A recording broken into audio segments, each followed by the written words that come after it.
In 1999, a jury confirmed the unthinkable. The assassination of Dr. Martin Luther King Jr. was not the work of a lone gunman. It was a conspiracy hatched from within the highest levels of American power. Imagine yourself in the 1960s.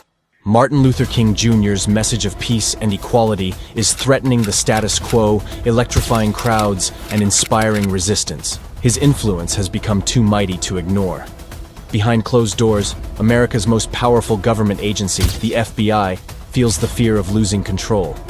What follows is a chilling tale of harassment, blackmail, and a relentless pursuit to destroy the civil rights movement's most iconic leader. The FBI's campaign against King is relentless. They wiretap his home and hotel rooms. Agents follow his every move, intent on uncovering any scandal in his personal life that can be weaponized against him. But King stands firm. He refuses to back down. His commitment to change is unwavering. Then, on April 4th, 1968, a gunshot rings out in Memphis, Tennessee. The official narrative blames James Earl Ray, a petty criminal. Case closed. Yet shadows of doubt linger, and they refuse to fade away. To understand the true depth of this American tragedy, we need to rewind. We need to go back to a time when the very government meant to protect its citizens turned on one of its greatest heroes. The United States government has blood on its hands, and it will do anything to keep you from discovering why. This is the USA versus MLK. The official story. April 4th, 1968, the Lorraine Motel. A photo etched into our memory. That's the story we all know. Our history books paint a simple picture. Dr. Martin Luther King Jr., the man whose voice shook America awake, was killed by a single bullet. The killer? James Earl Ray, a small-time crook with a history of run-ins with the law. They tell us that Ray, armed with a rifle, hid in a bathroom across the street. He fired the shot, dropped his weapon nearby, and vanished. It was a manhunt like nothing we'd ever seen before. Over $2 million was spent, and thousands of investigators combed the nation. Nearly 2 months later, Ray is cornered far from Tennessee, at London's Heathrow Airport, trying to leave the country with a forged passport. The ending might seem neat. Ray pleads guilty on his 41st birthday, March 10th, 1969. There's no long, messy trial for people to pick over, no uncomfortable questions to be answered. He's locked away for a whopping 99 years. Case closed, justice served, or so we're told. The history books tell us it was simple. One killer, one victim, and maybe a little bit of crazy thrown into the mix. But what if the neat, tidy picture in the history books is a lie? A cover-up as dark as the night Dr. King was silenced? And what if it wasn't just some crazy theory, but a truth laid bare in a courtroom for the whole world to see? Witnesses say James Earl Ray dashed out of the rooming house. But here's where things get murky. Many other eyewitnesses disagree with this version of events. And why on earth would he drop his rifle nearby, conveniently marked with his own fingerprints? It's almost like someone wanted him to get caught. The manhunt turned into this huge spectacle, costing millions, thousands of FBI agents scouring the globe. It all seems way over the top for a small-time crook like Ray, doesn't it? Then the arrest. Ray's caught with a fake ID, convenient for the lone wolf assassin story. But wait, here's the bombshell. Instead of demanding a trial, a chance to prove his innocence or guilt, Ray takes a plea deal. No questions asked. He's thrown in jail for almost a century. But 3 days later, Ray says that he didn't commit the murder. But it was too late. The case had been closed. Why would someone admit to a murder they didn't commit, basically giving up their life? Did someone pressure him? Threaten him? The more you know about this case, the more the official story starts to crack. Questions pop up like weeds. If Ray didn't do it, then who did? Was there a conspiracy? A United States jury thought there was. We need to understand why. Let's rewind. To understand Dr. King's death, we need to look at his relationship with the United States government and one of its main instruments of justice, the Federal Bureau of Investigation, or FBI for short. That means looking at J. Edgar Hoover, the man who ran the FBI like his own personal kingdom for nearly 50 years. Did he have reasons to want Dr. King silenced? You bet he did. In fact, J. Edgar Hoover hated Martin Luther King with a passion and wanted him dead. We like to think that Dr. King was universally loved, his message of peace resonating with everyone. But the truth is far more disappointing. While over 80% of Americans celebrate his legacy today, back in 1968, when he was shot, it was a much different story. Nearly 75% of the nation disapproved of him. Why? Because Dr. King didn't just stand for civil rights. He dared to challenge the war in Vietnam and the crushing poverty that gripped the country, and that made him a dangerous man in the eyes of many powerful people. One man who openly hated Dr. King was J. Edgar Hoover, kingpin of the FBI. To say Hoover abused his power is a gross understatement. He despised the winds of change sweeping the nation, and, as Bob Dylan tells us, the times they were a-changin'. Hoover wielded the FBI's vast power to spy on, intimidate, and crush anyone who threatened the old order. This was completely unconstitutional, yet his power was unchecked at that time. His notorious COINTELPRO initiative became a weapon, unleashing surveillance, blackmail, and even violence against countless figures. John Lennon, Angela Davis, Fred Hampton, Malcolm X, even Robert Kennedy fell under his gaze. You can't help but notice how many of these people tragically met untimely ends. Hoover's loathing for Dr. King reached a fever pitch. He created a whole division within the FBI dedicated solely to King's destruction, and he called it Operation Zorro. They ran out of the FBI's field office in Atlanta, Georgia. Picture it. At least 10 operatives at all times, relentlessly hounding King, funded by the very people they were sworn to protect. They bugged every space he occupied and followed him 24/7. Arthur Murtaugh, an Operation Zorro agent, confessed. The FBI knew on a second-by-second basis everything that Martin Luther King did for 8 years before he died. That wasn't investigation, it was raw ammunition for blackmail. Agent Murtaugh drives this home. Hoover wanted it done. I don't think there was any justification of it at all. We had no information that King was in any way un-American or in violation of the law. The Bureau was interested in destroying him because Hoover wanted him destroyed. The FBI's campaign against King was relentless. Wiretaps were just the start. Agents poisoned friendships within the movement, spreading lies, fanning the flames of resentment. Their goal was to shatter him, turn his dream into a living nightmare. The driving force behind this wasn't simply policy disagreements. It was pure, vile racism. Murtaugh admitted that the FBI started off hating King because he was a N-word. He continued, "The agents that I was working with had been brought up to believe that all black people were dangerous, that they were dishonest, that they lacked character, that they were sexual perverts, all kinds of hatred." Imagine the impact of such prejudice wielded from within the nation's top law enforcement agency. Hoover's tactics echoed a twisted form of warfare, as Murtaugh bluntly states, psychological warfare, to try to destroy the man any way you could. They had operatives, they had money, they had a single target with whom they were absolutely obsessed. Murtaugh continues, "If you've got 10 guys and they're going to destroy one man, they can come up with all kinds of things to do." So J. Edgar Hoover and his Operation Zorro team used American tax dollars to work tirelessly at psychological warfare, with the intent to destroy Dr. Martin Luther King Jr. in any way they could. And this went way beyond constant surveillance. Some of their additional tactics included infiltrating Dr. King's inner circle. The FBI didn't just watch King from afar. It turned the very people he trusted into weapons against him. Their strategy was insidious. Plant informants, sow suspicion, turn friend against friend. And shockingly, this wasn't just some conspiracy theory. These are conspiracy facts. Ernest C. Withers, the renowned civil rights photographer, was one of the FBI informants, his lens now forever tainted. FBI records reveal him as most conversant with the movement's inner workings, a chilling betrayal while he snapped those iconic photographs.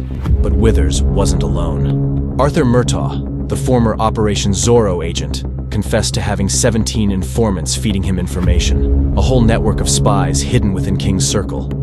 Their names? Sadly, many FBI files remain blacked out, sealed away, but whispers emerge, allegations so shocking they can shake your faith in the very heroes we celebrate. Ron Adkins, son of former Memphis KKK leader Russell Adkins Sr., dropped a bombshell on the world. He claims that his father and other family members were part of the plot to kill Martin Luther King. Ron Adkins testified, under oath, that Hoover's right-hand man, Clyde Tolson, and his father, Russell, personally paid some of King's closest allies, including O.Z. Evers, Billy Kyles, Solomon Jones, and Jesse Jackson. Yes, that Jesse Jackson, because they were FBI informants. It's a sickening thought. For an entire decade, Tolson allegedly funneled cash to these men, trading dirty dollars for King's secrets. Now, I know it's hard to picture Reverend Jesse Jackson, the civil rights icon, as a double agent, but hold that disbelief for just a moment longer. Because accusations this severe don't exist in a vacuum. There's something else, something even more damning, that connects Jackson directly to the day Dr. King died. We'll go over that later in this story. Working with other black religious leaders to discredit Dr. King, Hoover didn't just exploit those close to Dr. King, he weaponized the very thing King held most dear, his faith. And one prominent figure stands accused of complicity in this scheme. Elder Lightfoot Solomon Michaud. He was a pioneer, the first black minister with his own national TV show, a voice millions looked up to. Yet, the truth taints his legacy. He worked with the FBI to undermine King's reputation. This wasn't mere bad-mouthing. The FBI saw Michaud as a tool, a way to sway devout Americans away from King. Michaud actively painted King as a man lacking true religious devotion, his activism dismissed as a distraction from the Word of God. Imagine the doubt this could sow, the divisions it could create within the heart of the movement itself. The depth of this betrayal is staggering.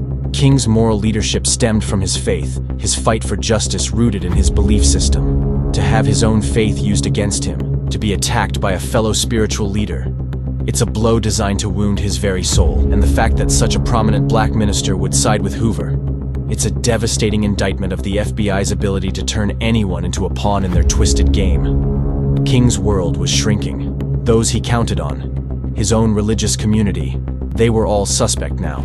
If the FBI could infiltrate the holiest of spaces, was anywhere truly safe? And, as King's skepticism about his inner circle grew, did that make him vulnerable to even more sinister FBI schemes? Intimate sting operations.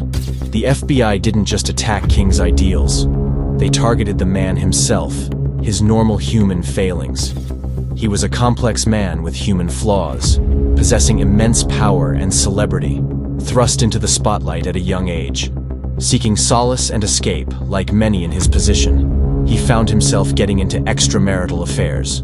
Behind closed hotel room doors, away from the crowds, he wasn't just a civil rights icon, but a man yearning for a bit of a break from the weight of his mission to change the world. The FBI knew this, of course, and they preyed on this deeply private side of him with chilling calculation. Prostitutes were sent his way, their aim not pleasure, but the collection of blackmail material. And those hotel rooms, those supposed sanctuaries, they were bugged. Each intimate moment, each stolen whisper, was meticulously recorded to be turned into a weapon. This wasn't just surveillance, it was a violation of the most personal kind. And the FBI wasn't just satisfied with recordings of King's private life. They went further, digging through King's life with a perverse intensity. Letters were forged, using his associate Andrew Young's handwriting, designed to make King's wife believe he was surrounded by betrayal. Imagine such poison being sent to Coretta, aimed at destroying the very foundation of his support. Their filth found its way to H.L. Hunt, a conservative billionaire who saw destroying King as a personal crusade, to be broadcast on his Lifeline network. Other, more respected news outlets, thankfully, balked at printing such tabloid fodder. But the very fact it was created, that the FBI stooped so low, reveals the depths of their obsession with shattering Dr. King's reputation. The creation of their own, compliant, civil rights leader. The FBI didn't just attack King's character, they had a shockingly ambitious endgame in mind. Replace the civil rights movement's fiery heart with a puppet of their own choosing.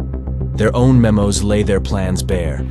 Their first choice was Samuel Pierce, a conservative lawyer who'd later serve under Reagan. It's sickening to think this man was seen as a potential puppet in their game. But the memo is far more chilling than simple name-dropping. Agent William Sullivan, head of the FBI's Dirty Tricks Department, writes, "It should be clear that Martin Luther King must be revealed as a fraud, demagogue, and scoundrel." Then Sullivan reveals his true goal. When this is done, much confusion will reign, particularly among the Negro people, left without a national leader.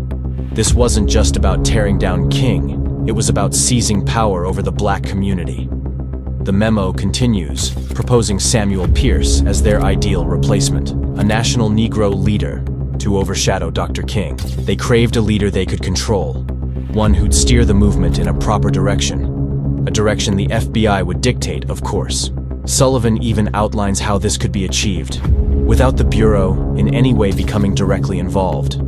The FBI as puppet masters, pulling strings of a figure promoted as a hero, a fine thing for the country at large in their twisted view. The terrible fact is, they had the power to make it happen. The FBI was a juggernaut, with connections reaching the highest levels of society, including many in the civil rights movement itself.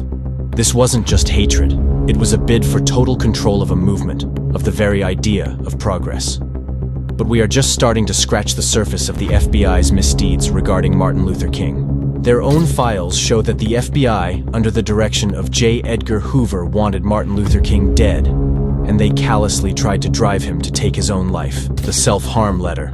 Here is another place where we have to understand Dr. King as a man, and not a myth. Martin Luther King, the symbol of hope, was also deeply human, a man who grappled with inner demons. His public image, the unwavering voice of justice, hid a private struggle with depression. As a child, before his rise to fame, he even attempted suicide twice.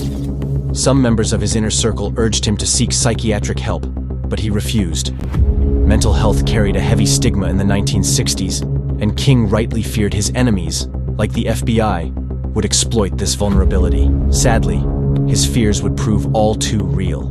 The FBI, through constant surveillance and infiltrators, knew about his depression. They saw it not as a normal human challenge, but as another weakness to exploit. Under the direction of William Sullivan, the Operation Zorro team created an audio tape of Dr. King's extramarital sexual indiscretions from their years of surveillance. Then, they drafted a letter to accompany the tape, meant to drive King to complete despair. They sent the tape, along with the letter to Dr. King, and they threatened to release this sordid audio to the media if he didn't end his life in 34 days. This wasn't for blackmail. It was designed to inflict maximum psychological devastation. It came with a letter, a sickening piece of writing masquerading as a concerned citizen's plea. King, look into your heart. You know you are a complete fraud. Listen to yourself, you filthy abnormal animal. An evil, abnormal beast. These words weren't meant to merely humiliate. They were a calculated push towards despair. The letter even dared to suggest there was only one way out, a chilling demand that King take his own life. Can you imagine the impact this letter had on Dr. King? A man already battling depression, now facing the threat of total humiliation. His deepest secrets laid bare. The letter was a twisted masterpiece, aimed at pushing him towards a precipice he'd already strained to escape. It sought to extinguish not just a man, but the hope he had become, a hope too dangerous for those clinging to the old order. The horror of it is that this isn't a conspiracy theory. This is a fact. Years later, a handwritten copy of this letter was found in William Sullivan's desk at the FBI. So, yes, we have proof that J. Edgar Hoover and the FBI were mobilized to destroy Dr. King, and they definitely wanted him dead. With all of the steps you have seen the FBI take to destroy Dr. Martin Luther King, including trying to push him to take his own life through extortion and psychological warfare, can you begin to see how it is possible that the FBI had something to do with his untimely death?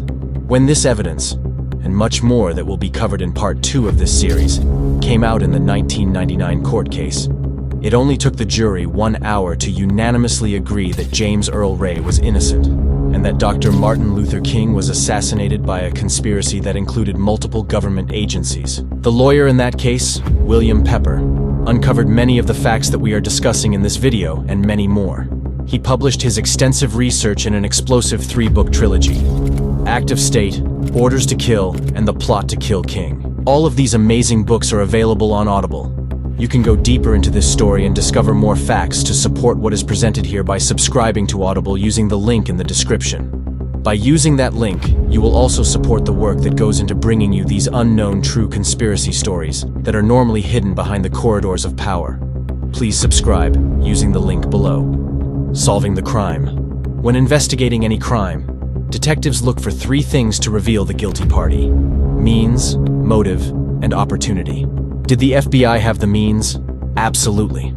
Under Operation Zorro, they had at least 10 agents with unlimited resources dedicated to destroying Dr. King for nearly a decade. They had 17 informants in Dr. King's inner circle, including photographer Ernest Withers, and quite possibly people even closer to MLK. Did the FBI have a motive? Absolutely. It was well documented that J. Edgar Hoover hated Martin Luther King with a passion, and his COINTELPRO initiative aggressively fought against any progressive change in the United States. And again, factually speaking, many of the people on the COINTELPRO list suffered violent, untimely deaths. Lastly, did the FBI have the opportunity? Were they actually at the scene of the crime? Or was it truly just James Earl Ray, as we are led to believe? This is still to be proven, but we'll get there. There is so much evidence yet to be revealed. We will explore even more interesting and explosive facts about this case in another video, part 2 of this story. After you have watched part 2, you'll be absolutely shocked. But you won't be surprised that the jury who heard this evidence unanimously agreed that there was, in fact, a conspiracy, and that government agencies, plural, were involved. After you hear all of the evidence, you'll probably come to the same conclusion. Subscribe to this channel and hit the bell to be notified as soon as it comes out, as well as hearing about other true conspiracy stories, like this one, in the future. Thank you for watching and stay tuned for part 2.